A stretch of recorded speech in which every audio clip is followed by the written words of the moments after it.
Vamos a hablar esta noche de los fenicios. Los fenicios eran un pueblo de navegantes, etc. Pero no, vamos a hablar de los sacrificios. Tuvieron mala prensa los fenicios. Sí, siempre, muy mala prensa. pero parece que realmente eran tipos bastante pesados. Y en especial, más que los fenicios, probablemente sus sucesores, los cartagineses, que también eran fenicios, ¿no? Según se dice, bueno, la mala prensa empieza nada menos que en Roma, ¿no? Quizá antes, pero en Roma inundaron el mundo de literatura antifenicia. Tenían los medios hegemónicos, Claro, en Roma así es, en aquel así es. momento. Los cartagineses, como sus antepasados, los cananeos, inmolaban niños a sus dioses.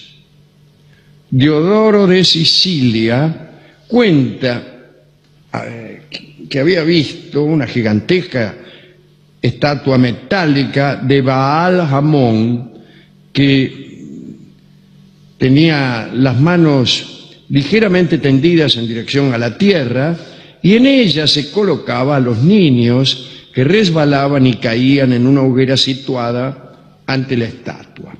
Los niños así sacrificados eran divinizados, los que eran convertidos en dioses. ¿Para qué? Para que los padres no pudieran lamentarse. Estos sacrificios se celebraban de noche. Músicos con flautas y tambores amenizaban la ceremonia. Las madres que presentaban a sus hijos para el sacrificio tenían que impedir que llorasen. Se trataba principalmente de niños de menos de 2 años. En una estela cartaginesa se ve a un sacerdote revestido con suntuosos hábitos, sosteniendo en su brazo a un niño pequeño. Durante una época estos sacrificios desaparecieron, pero allá por el año 310 a.C., cuando Agatocles, tirano de Siracusa, sitió la ciudad de Cartago, los cartagineses vieron en ello el signo evidente de la cólera de sus dioses.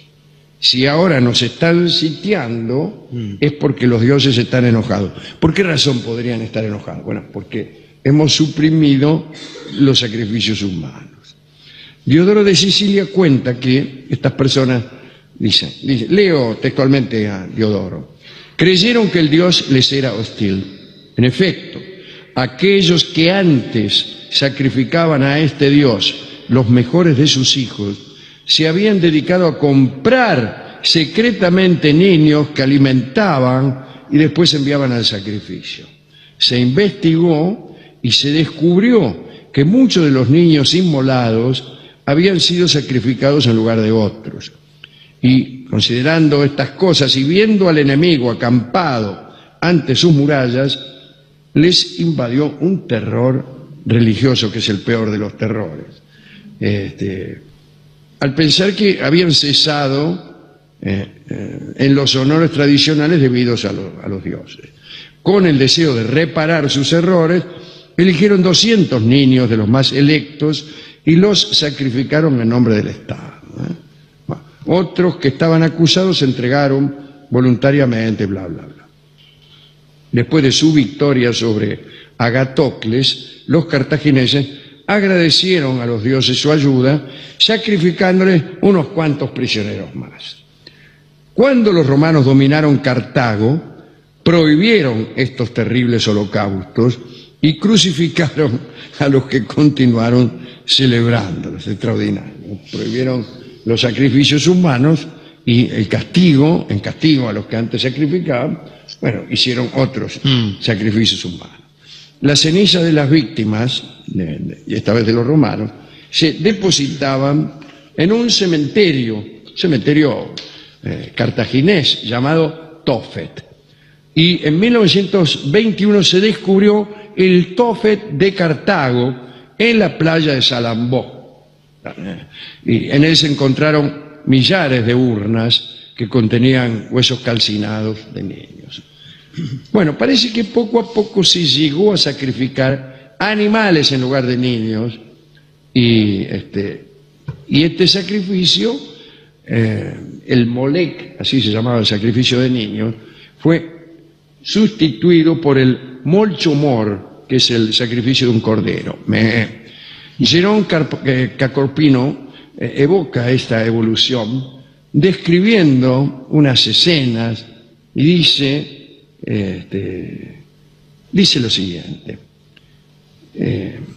el beneficiado es Cacorpino, Sí. el beneficiado es siempre un niño al que el Dios reclama la vida y en cambio del cual, aliento por aliento, sangre por sangre, vida por vida, se contentó con un cordero como sustituto de la vida del niño.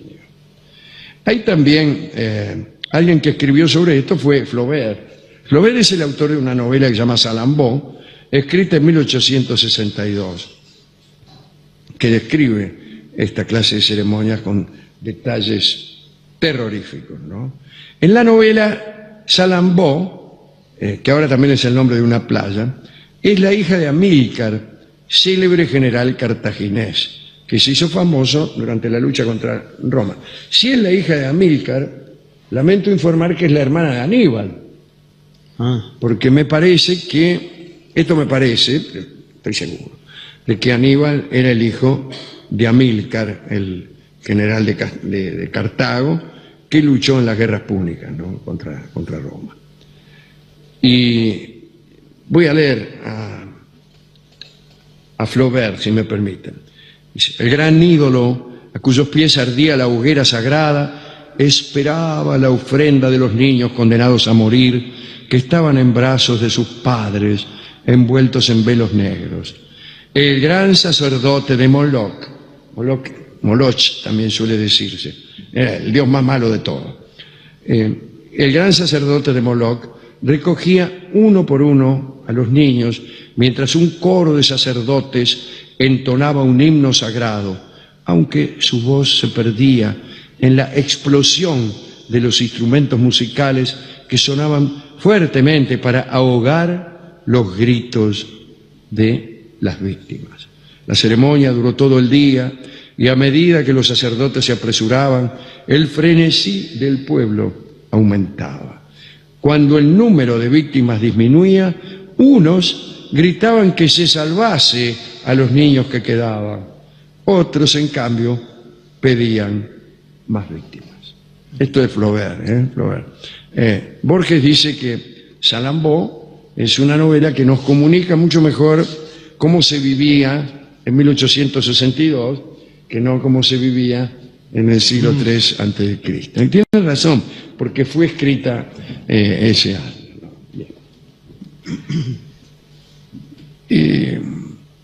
Hay que decir que a veces la ofrenda no era un señor, muchas veces eran ofrendas más pequeñas, por ejemplo, productos de tipo agropecuario, no solamente animales, sino a veces también vegetales, qué sé yo, berenjena, un kilo de papa. Sí. No, un kilo de papa no, porque la papa no fue todavía conocida no la hasta mucho después. Dice, había sacerdotes que se encargaban de esto, había toda una organización que administraba los ritos del culto, y los sacerdotes eran los que interpretaban los caprichos divinos y se lo transmitían al resto de los mortales.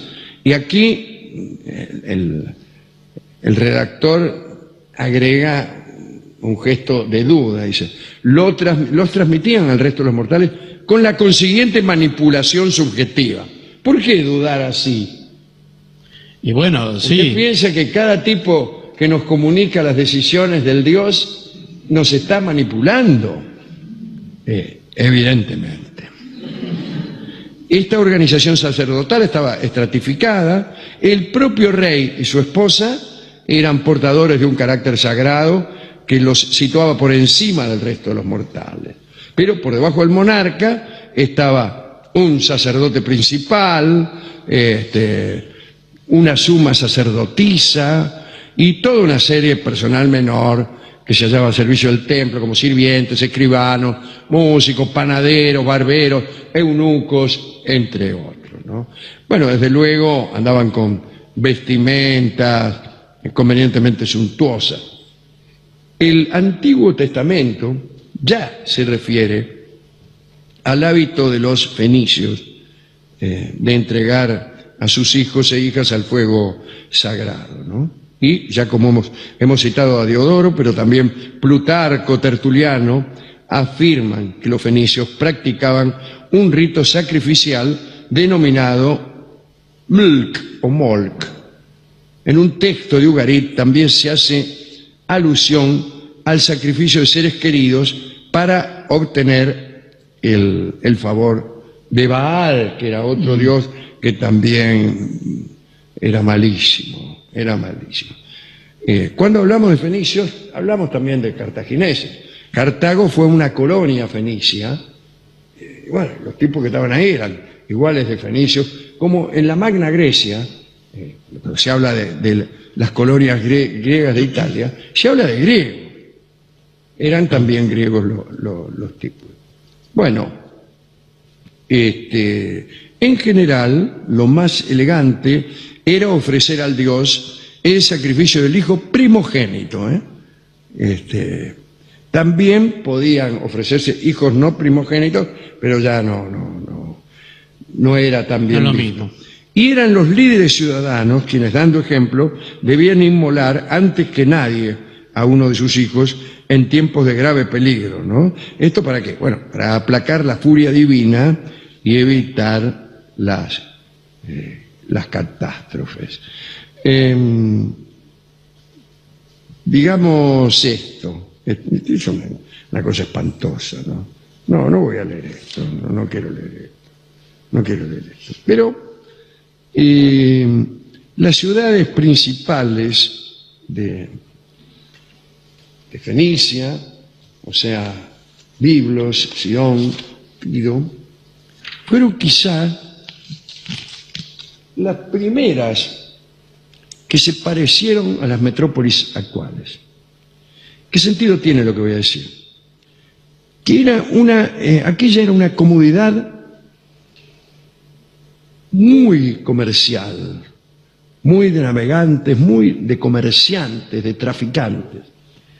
Y suele pensarse que estas comunidades no son tan salvajes en sus religiones. Pues bien, no hubo una religión más salvaje que esta.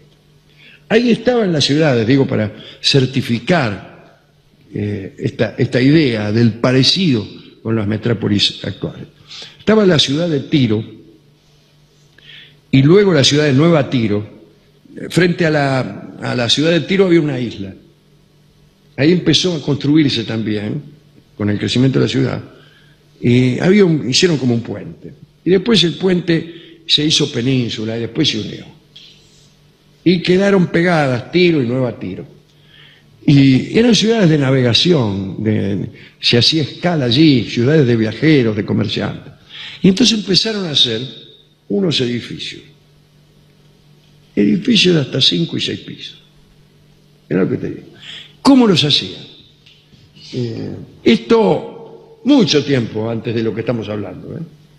Mucho tiempo, ya en el segundo milenio antes de Cristo. En tiempos posiblemente del nuevo imperio egipcio, ese año 1300 a.C., 1400. 5 pisos, construían el de abajo muy ancho, muy grande. El segundo piso, nosotros llamamos el primero, más finito, hasta que llegaban al último, que era chiquitito. Como una pirámide azteca, digamos. Y como un zigurat, claro. El ejemplo más cercano que tenían ellos, ¿no? Estaba lleno de esos edificios.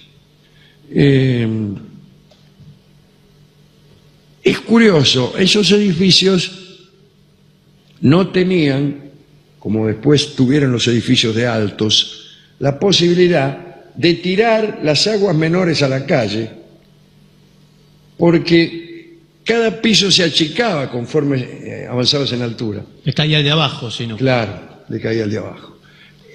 Posteriormente, los edificios de alto, de 2 o 3 pisos no más, tendieron a hacerse un poco torcidos en las paredes.